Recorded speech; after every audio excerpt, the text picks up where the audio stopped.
Welcome to the archive of the indigenous languages of Latin America.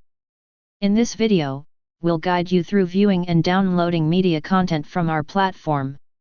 When you enter a set to view media content, you may notice that if your cursor is over the media carousel, you won't be able to scroll through the page. To continue scrolling, simply move your cursor away from the carousel and then scroll as usual.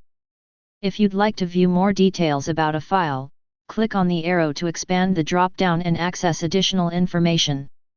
There are two download options available. The first, located below the media carousel, allows you to download both the media files and their metadata. It first downloads the metadata file, and the media file may take some time to download, so please wait for it to complete. The second download button, located at the top of the page, is specifically for retrieving the metadata for the set. Thank you for using the archive of the indigenous languages of Latin America. If you have any further questions, feel free to reach out to us at ailla@ailla.utexas.org.